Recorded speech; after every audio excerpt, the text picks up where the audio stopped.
Hello, everybody. It's Cody at Cody's Reading Time. I'm back with another story out of the Red Fairy book today, and this one is called The Wonderful Birch. I hope you enjoy it, and if you do enjoy my narrations, please subscribe. I upload new stories every single day, and there will always be new stories to listen to on my channel. All right, let's get started in on The Wonderful Birch. Here we go. Once upon a time, there were a man and a woman who had an only daughter. Now it happened that one of their sheep went astray, and they set out to look for it, and searched, each in a different part of the wood. Then the good wife met a witch, who said to her, "If you spit, you miserable creature, if you spit into the sheath of my knife, or if you run between my legs, I shall change you into a black sheep." The woman neither spat nor did she run between her legs, but yet the witch changed her into a sheep. Then she made herself look exactly like the woman and called out to the good man, "Ho, old man, hello! I have found the old sheep or the sheep already." The man thought the witch was really his wife and did not know that his wife was the sheep, so he went home with her, glad at heart because his sheep was found. When they were safe at home, the witch said to the man, "Look here, old man, we must really kill that sheep, lest it run away into the wood again." The man, who was a peaceable, quiet sort of fellow, made no objections, but simply said, "Good, let us do it." The daughter, however, had overheard their talk, and she ran to the flock and lamented aloud, "Oh, dear little mother, they are going to slaughter you." "Well, then, if they do slaughter me," was the black sheep's answer, "eat you neither the meat nor the broth that is made of me, but gather all my bones and bury them by the edge of the field." Shortly after this, they took the black sheep from the flock and slaughtered it. The witch made peas soup out of it and set it before the daughter, but the girl remembered her mother's warning. She did not touch the soup, but she carried the bones to the edge of the field and buried them there. And there sprang up on the spot a birch tree, a very lovely birch tree. Some time had passed, who can tell how long they might have been living there, when the witch, to whom a child had been born in the meantime, began to take an ill will to the man's daughter, and to torment her in all sorts of ways. Now it happened that a great festival was to be held at the palace, and the king had commanded that all the people should be invited, and that this proclamation should be made, "Come, people all, poor and wretched, one and all, blind and crippled though ye be, mount your steeds, or come by sea." And so they drove into the king's feast, all the outcasts and the maimed and the halt and the blind. In the good man's house, too, preparations were made to go to the palace. The witch said to the man, "Go you on in front, old man, with our youngest. I will give the elder girl work to keep her from being dull in our absence." So the man took the child and set out. But the witch kindled a fire on the hearth, threw a pot full of barley corns among the cinders, and said to the girl, "If you have not picked out all of the barley from the ashes and put it all back in the pot before nightfall, I shall eat you up." Then she hastened after the others, and the poor girl stayed home and wept. She tried to be sure to pick up the grains of barley, but she soon saw how useless her labor was, and so she went in her sore trouble to the birch tree on her mother's grave and cried, because her mother lay dead beneath the sod and could help her no longer. In the midst of her grief, she suddenly heard her mother's voice speak from the grave and say to her, "Why do you weep, little daughter?" "The witch has scattered barley corns on the hearth and bid me pick them up out of the ashes," said the girl. "That is why I weep, dear little mother." "Do not weep," said her mother consolingly. "Break off one of my branches and strike the hearth with it crosswise, and all will be put right." The girl did so. She struck the hearth with the birchen branch, and lo!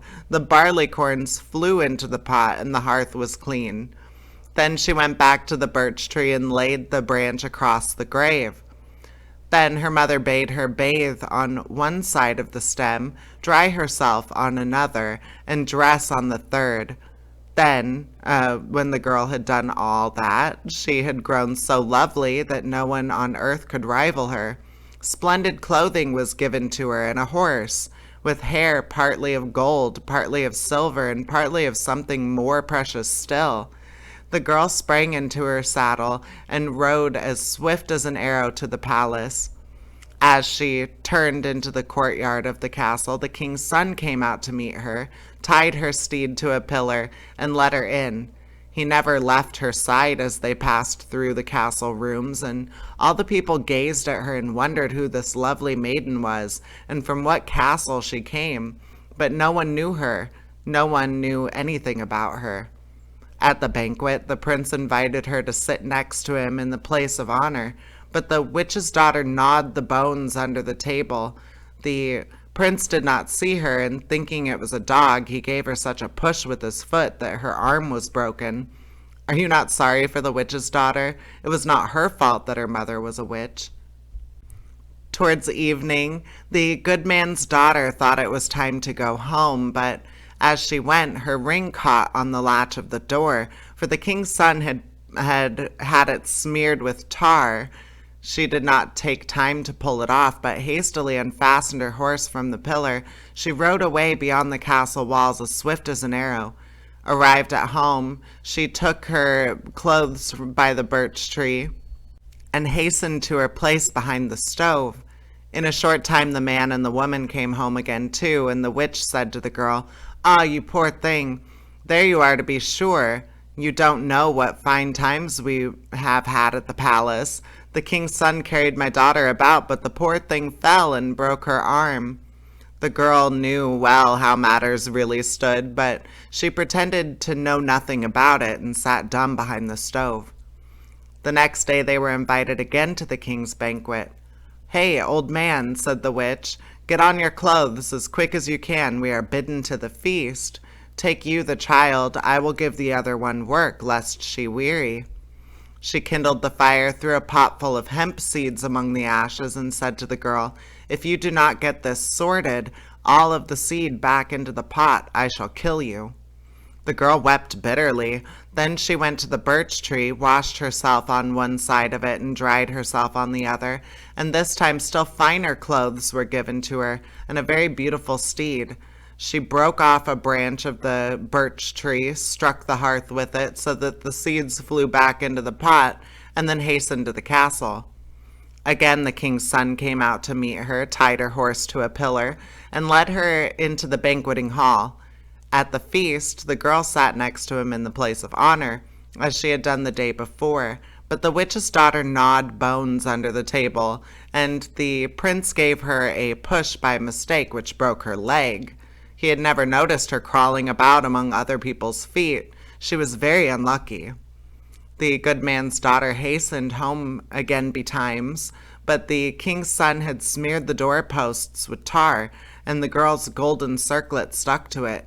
She had not time to look for it, but sprang into the saddle and rode like an arrow to the birch tree.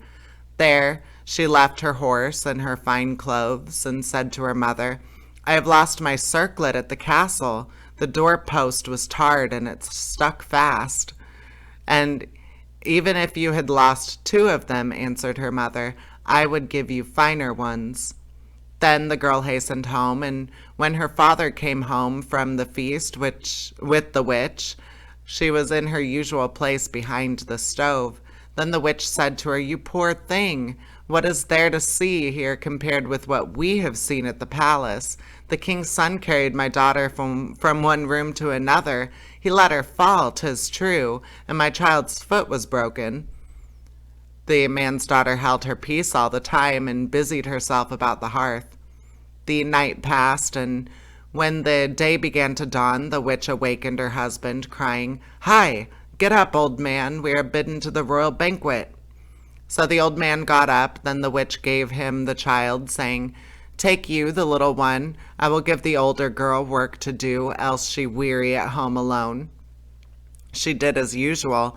This time it was with a dish of milk she poured upon the ashes, saying, "If you do not get all the milk into the dish again before I come home, you will suffer for it." How frightened the girl was this time! She ran to the birch tree, and by its magic power her task was accomplished, and then she rode away to the palace as before. When she got into the courtyard, she found the prince waiting for her. He led her into the hall, where she was highly honored, but the witch's daughter sucked the bones under the table, and crouching at the people's feet, she got an eye knocked out, poor thing. Now, no one knew any more than before about the good man's daughter. No one knew whence she came, but the prince had had the threshold smeared with tar, and as she fled, her golden slippers stuck to it. And she reached the birch tree, and laying aside her finery, she said, "Alas, dear mother, I have lost my golden slippers." "Let them be," was her mother's reply. "If you need them, I shall give you finer ones." Scarcely was she in her place behind the stove when her father came home with the witch. Immediately the witch began to mock her, saying, "Ah, you poor thing, there is nothing for you to see here, and what great things we have seen at the palace. My little daughter was carried about again, but had the ill luck to fall and get her eye knocked out. You stupid thing, you. What, what do you know about anything?" "Yes, indeed, what can I know?" replied the girl. "I don't know I had enough to do to get the hearth clean." Now the prince had kept all these things that the girl had lost, and soon set out about finding the owner of them. For this purpose a great banquet was given on the fourth day, and all the people were invited to the palace. The witch got ready to go too. She tied a wooden beetle on where her child's foot would have been, a log of wood instead of an arm, and stuck a bit of dirt in the empty socket for an eye, and took the child with her to the castle. When all the people were gathered around, the king's son stepped in among the crowd and cried, "The maiden whose finger this ring slips over, whose head this golden hoop encircles, and whose foot this shoe fits, shall be my bride." What a great trying on there was now among them all. The things would not fit anyone, however. "The cinder wench is not here," said the prince at last. "Go and fetch her, and let her try on the things." So the girl was fetched, and the prince was just going to hand the ornaments to her, when the witch held them back, saying, "Don't give them to her. She soils everything with cinders. Give them to my daughter, rather." Well, then the prince gave the witch's daughter the ring, and the woman filed and pared away at the daughter's finger till the ring fitted. It was the same with the circlet and the golden slippers. The witch would not allow them to be handed to the cinder wench. She worked at her own daughter's head and feet until she got the things forced on. What was there to be done now? The prince had to take the witch's daughter for his bride, whether he would or no. He sneaked away to her father's house with her, however, for he was ashamed to hold the wedding festivities at the palace with so strange a bride. Some days passed, and at last he had to take his bride home to the palace, and he had got ready to do so. Just as they were taking leave, the kitchen wench sprang down from her place by the stove on the pretext of fetching something from the cow-house, and in going by she whispered to the prince in his ear as he stood in the yard, "Alas, dear prince, do not rob me of my silver and my gold." Thereupon the king's son recognized the cinder wench, so he took both the girls with him and set out.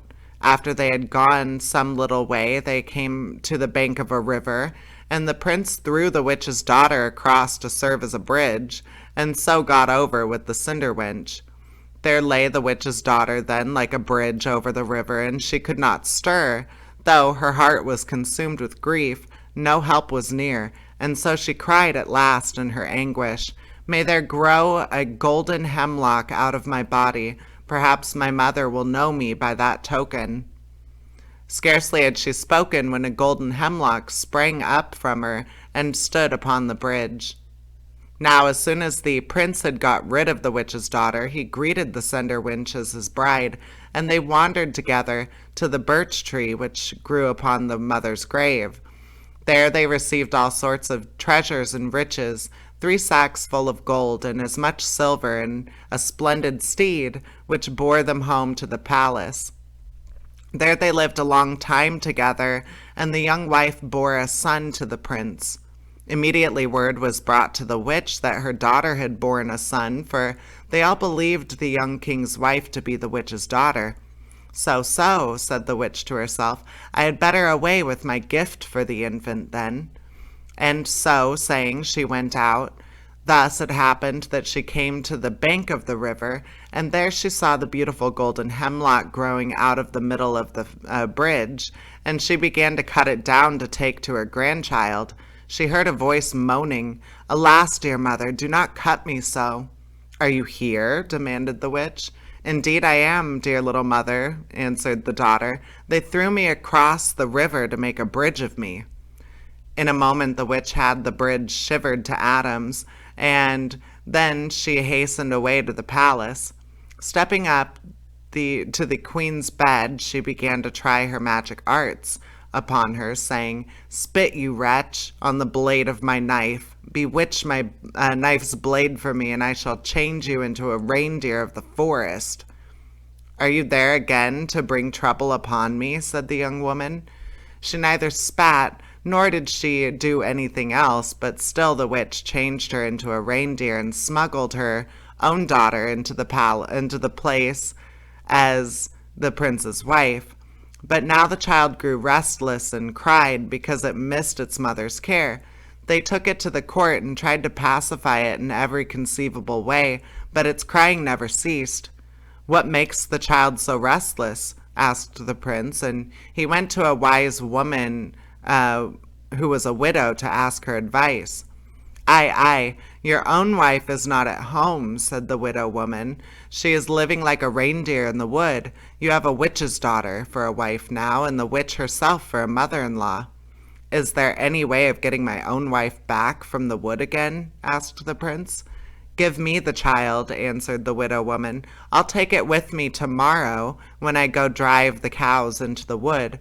I'll make a rustling among the birch leaves and a trembling upon the aspens. Perhaps the boy will grow quiet when he hears it.